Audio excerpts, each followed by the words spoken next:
Si existe un momento en mi vida en el que la línea entre la ciencia y lo imposible comenzó a desintegrarse, fue aquella noche en la Ciudad de México. No ocurrió en un gran laboratorio. No ocurrió frente a una máquina sofisticada. Ocurrió en una pequeña cabaña húmeda, iluminada apenas por una luz amarilla, mientras una mujer sostenía un cuchillo de cocina oxidado frente al cuerpo abierto de un paciente despierto. Y aunque hoy todavía me cuesta decirlo públicamente, la herida comenzó a cerrarse frente a mis ojos. Durante años estudié el cerebro humano convencido de que toda experiencia podía explicarse desde la neurofisiología. Medí ondas cerebrales. Analicé estados alterados de conciencia. Pasé incontables horas observando patrones neuronales, buscando en cada sinapsis una respuesta racional para aquello que las personas llamaban espiritualidad. Cuando fundé el Instituto Nacional para el Estudio de la Conciencia, mi intención era clara. Si existían fenómenos extraordinarios, debían poder investigarse científicamente. No me interesaban las creencias. No me interesaba el misticismo. Me interesaba comprender el mecanismo. Porque incluso experiencias como la telepatía, la percepción expandida o ciertos estados meditativos parecían responder a patrones repetibles. Coherencia cerebral. Sincronización hemisférica. Campos electromagnéticos organizados. Conceptos que hoy la neurociencia comienza apenas a rozar. Pero nada, absolutamente nada, me preparó para conocer a Pachita. Su nombre aparecía constantemente entre médicos, empresarios, políticos y personas comunes que afirmaban haber vivido algo imposible junto a ella. Curaciones instantáneas. Desaparición de tumores. Operaciones realizadas sin anestesia. Sin bisturí. Sin instrumental médico. La mayoría la llamaba curandera. Otros decían que era una farsante. Y algunos hablaban de ella casi con miedo. Yo no quería creer ni desacreditar. Quería observar. Quería medir. Quería descubrir qué ocurría realmente en el cerebro de una persona cuando entraba en esos estados extremos de conciencia. Así que en 1977 llevé equipo de registro neurofisiológico y comencé a documentar sus sesiones. Lo que descubrí esa noche todavía persiste dentro de mí. Cuando Pachita entraba en trance, algo cambiaba completamente en ella. Su postura se volvía rígida. Su voz cambiaba. Su respiración se hacía lenta y profunda. Y según ella misma afirmaba, en ese momento una entidad a la que llamaba hermanito tomaba control de su sistema nervioso. Yo sé cómo suena eso. Créeme, yo también era escéptico. Pero entonces ocurrió algo que no pude ignorar. Las ondas cerebrales de Pachita comenzaron a mostrar niveles de coherencia que rara vez había visto antes, incluso en meditadores avanzados. Pero lo verdaderamente perturbador vino después. Las personas cercanas a ella comenzaron a sincronizarse con esos mismos patrones. Como si existiera un campo invisible organizando simultáneamente la actividad cerebral de todos los presentes. Y mientras yo intentaba mantener la objetividad científica, Pachita tomó aquel cuchillo oxidado, realizó una incisión, introdujo sus manos en el cuerpo del paciente y comenzó una operación que desafiaba toda lógica médica. La sangre era mínima. El paciente permanecía consciente. Y el miedo que sentí en ese instante fue absolutamente real. Porque entendí que si aquello no era un truco, entonces nuestra comprensión de la realidad estaba incompleta. Pasé 3 noches sin dormir revisando cada registro. Analizando cada dato. Buscando un error. Llamé a colegas. Mostré resultados. Algunos me dijeron que abandonara esa investigación antes de destruir mi carrera. Otros simplemente dejaron de hablarme. Pero ya era demasiado tarde. Porque algo dentro de mí había cambiado. Y lo que descubrí después me llevó a desarrollar una teoría capaz de explicar cómo la conciencia, la percepción y la atención humana pueden modificar la experiencia de la realidad de una forma mucho más profunda de lo que imaginamos. No estaba observando curanderismo, estaba observando la violación de las leyes de la física en tiempo real. El desafío ya no era psicológico, era físico. ¿Cómo se materializa un órgano de la nada? ¿Cómo se crea vida instantáneamente? Y lo más importante para mi campo, ¿qué tipo de cerebro es capaz de obligar a la realidad a hacer tal cosa? Para entenderlo tuvimos que dejar de mirar la cirugía y empezar a mirar el método. Para mi equipo y para mí, la cabaña de Pachita se convirtió en una especie de laboratorio en la frontera de la realidad. No podíamos llevarnos a Pachita a la UNAM, pero podíamos llevar el método científico a su entorno. Implementamos un protocolo de vigilancia estricto diseñado para descartar todas las explicaciones racionales que la lógica podía ofrecer, la prestidigitación, el uso de cómplices o el almacenamiento previo de órganos. Control número 1. El objeto quirúrgico. La explicación más fácil para un escéptico es Pachita esconde órganos en el mango del cuchillo o el cuchillo es parte de un truco de ilusionismo. Por eso antes de cada operación yo o mis colegas médicos designados, algunos de ellos cirujanos del Hospital General, exigíamos revisar el cuchillo. Normalmente se usaba el cuchillo de monte que Pachita tenía, lo inspeccionábamos minuciosamente asegurándonos de que no tenía compartimentos secretos. En varias ocasiones llevamos nuestros propios cuchillos totalmente nuevos comprados por nosotros y sellados. Pachita o el hermanito a través de ella nunca se opuso, tomaba nuestro cuchillo y lo usaba con la misma indiferencia. Además observamos de cerca el proceso de materialización. El órgano no caía del cuchillo, a veces aparecía en la mano desnuda de Pachita un segundo después de haberla introducido en el cuerpo o directamente era insertado sin que la mano saliera. La fuente de la materia no era el utensilio. Control número 2. La vigilancia del campo. Para descartar la presencia de un cómplice que pasara el órgano por debajo de la mesa o un lugar de almacenamiento, vigilábamos el entorno. La cabaña era pequeña y el espacio estaba limitado. El paciente yacía en el centro rodeado por el equipo de investigación y los testigos. No había neveras y las distancias eran tan cortas que cualquier movimiento sospechoso habría sido detectado.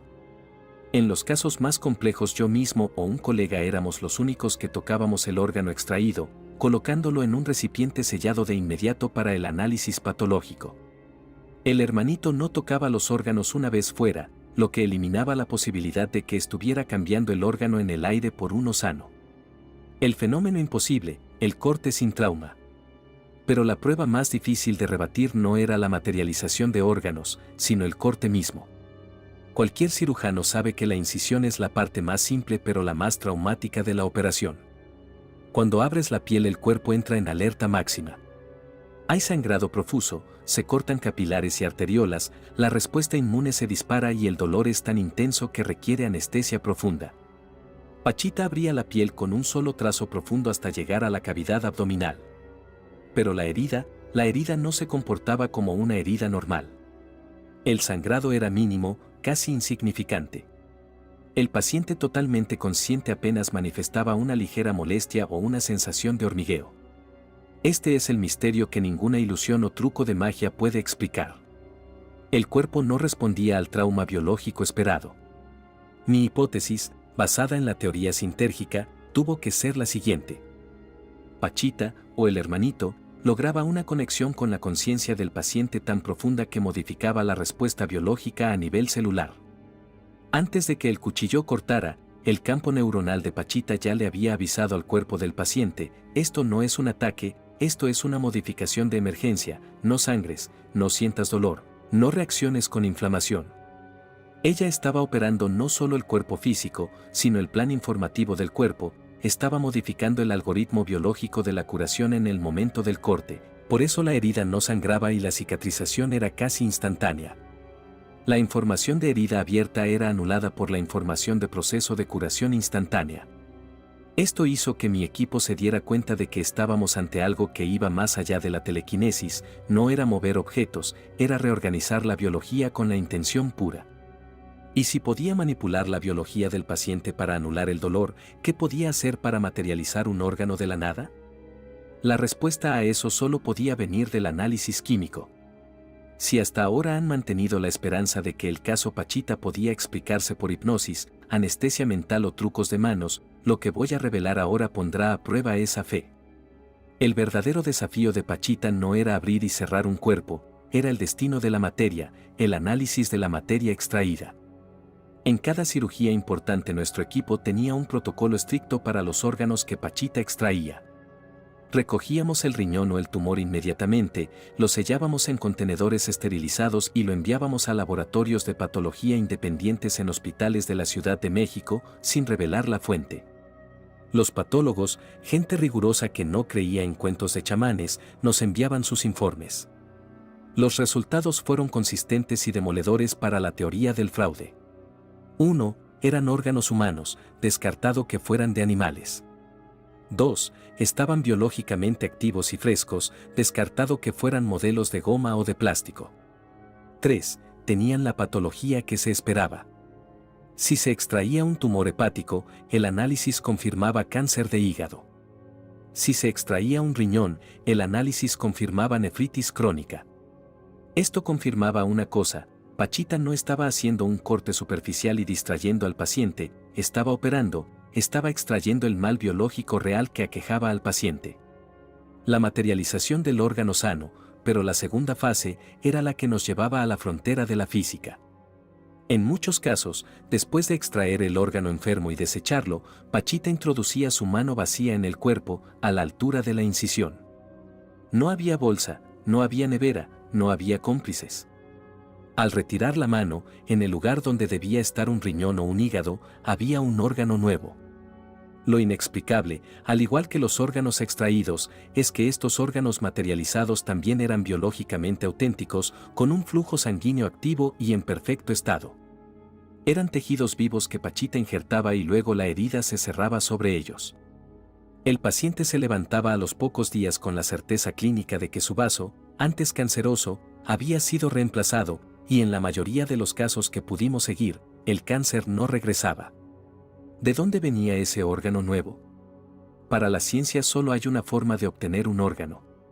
1. Trasplante de otro ser vivo. 2. Crecimiento, millones de células dividiéndose durante meses. Pachita no hacía ninguna de las dos. El órgano aparecía en segundos, es decir, se materializaba. Si aceptamos la ley fundamental de la física moderna, el principio de conservación de la materia y la energía, esto es imposible. La masa no se crea ni se destruye, solo se transforma. La famosa ecuación de Einstein, E igual a mc2, nos dice que la materia es energía en estado denso.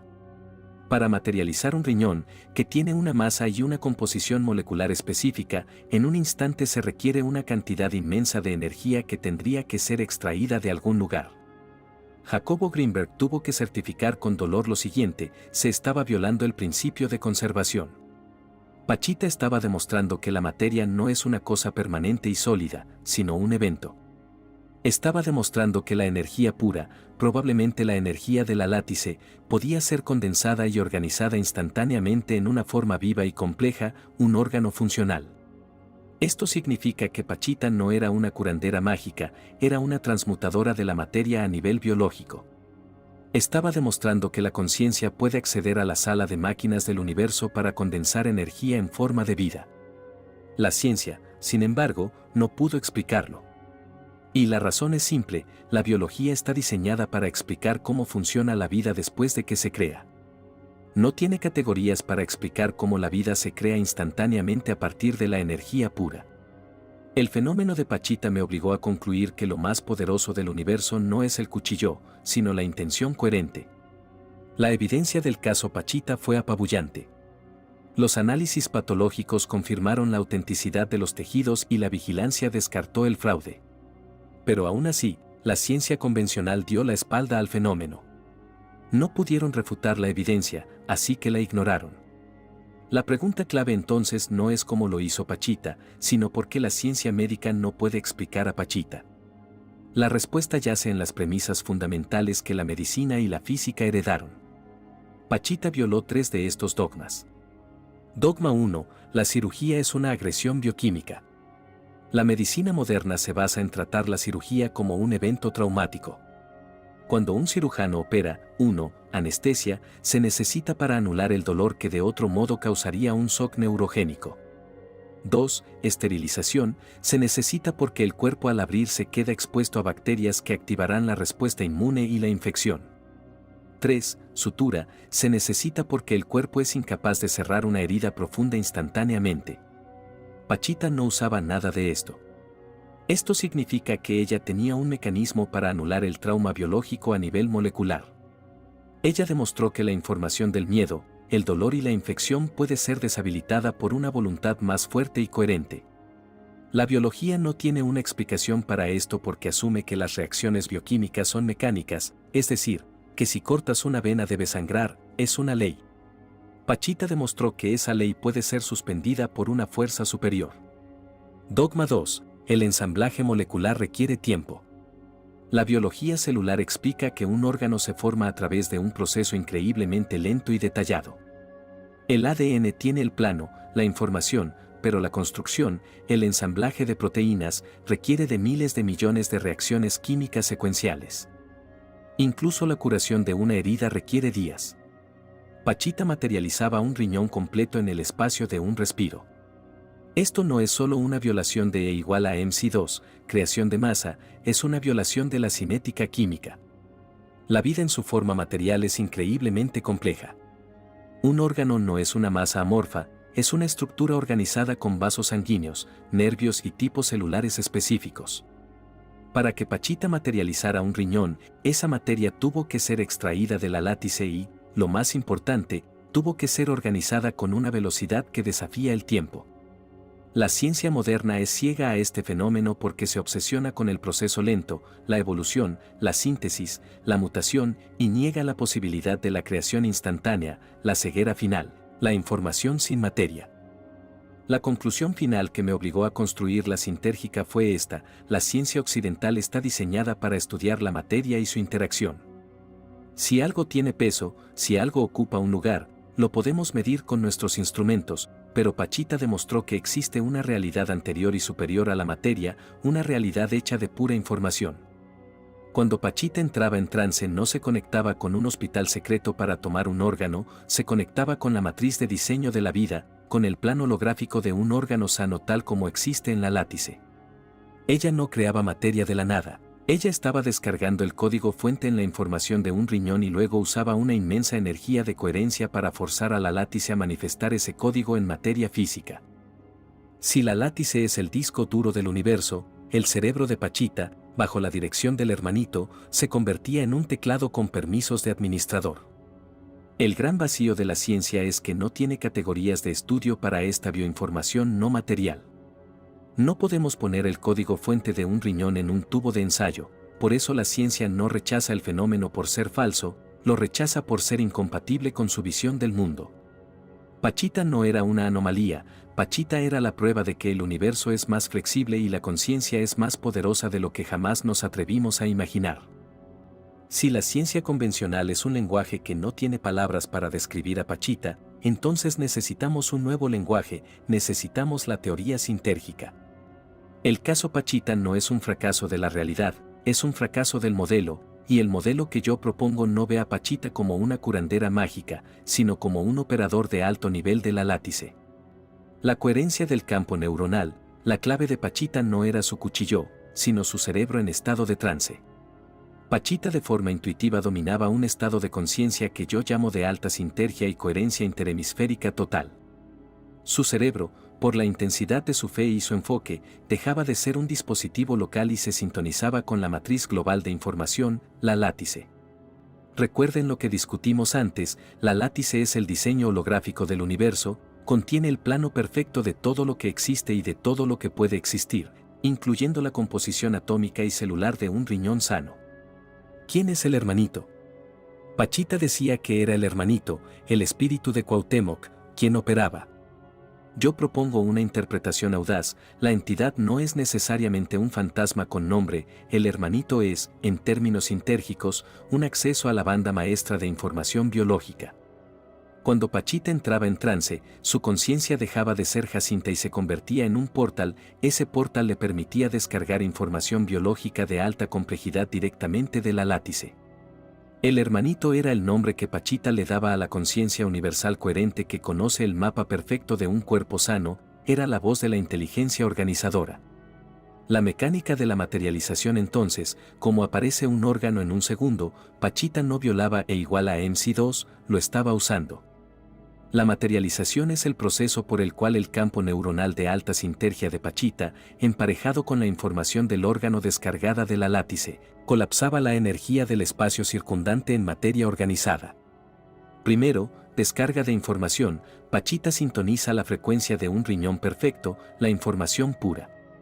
Segundo, voluntad coherente. Ella aplica una intención de máxima potencia, la voluntad del hermanito.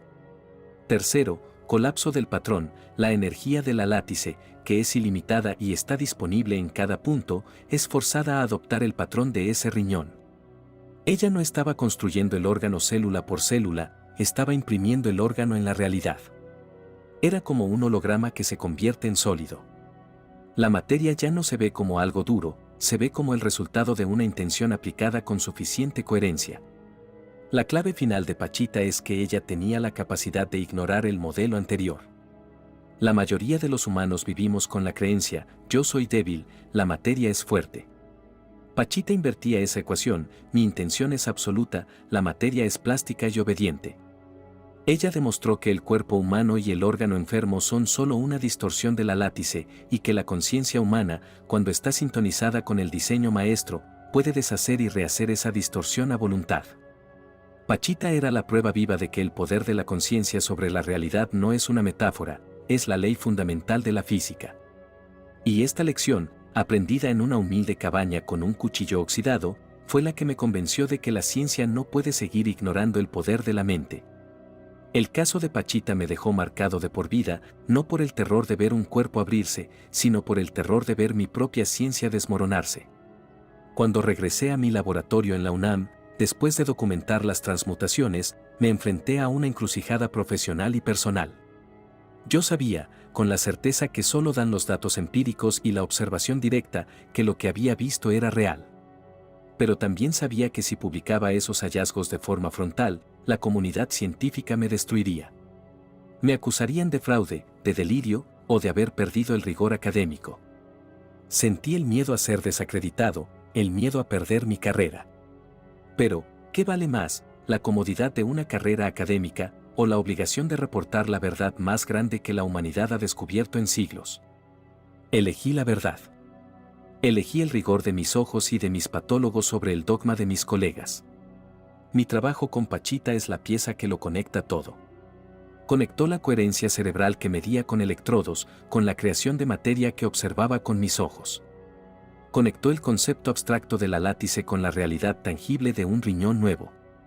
Pachita no era una curandera más, ella era la prueba de campo de que el universo es holográfico, que la materia es información y que el cerebro humano es un terminal con capacidad de acceso total al código fuente de la realidad. Ella no me enseñó a curar, me enseñó que la realidad es plástica. Si llegaste hasta aquí, recuerda algo, muy pocas personas se permiten llegar hasta ese punto. Así que, gracias por quedarte, por escuchar con presencia y por ser parte de Luz Constante Mental. Y si sentiste que este mensaje podía ayudar a alguien más, compártelo. Porque, a veces, una sola idea puede cambiar la dirección completa de una vida. La lección final del cuchillo es que la única diferencia entre un milagro y un fenómeno natural es nuestra ignorancia. Cuando la voluntad de una conciencia es lo suficientemente coherente, la realidad se rinde, el cáncer se deshace, la materia se condensa y el tiempo se anula. El legado de Jacobo Greenberg no está solo en la teoría sintérgica. El legado es haber llevado el laboratorio de la ciencia a la cabaña de la mística, demostrando que ambos mundos son, en el fondo, uno solo. Y es este inmenso poder, esta capacidad de doblar las reglas del universo que Pachita exhibió, lo que nos lleva a la pregunta final, la que aún resuena en México. Si Jacobo Greenberg comprendió la mecánica de la materialización y el poder de la mente para manipular la realidad, ¿qué pasó con él? ¿Se lo llevó ese mismo poder, o se lo llevó el miedo de quienes no querían que revelara esta verdad? Suscríbete a Luz Constante para entrenar tu mente cada semana y mira el siguiente video, es la continuación.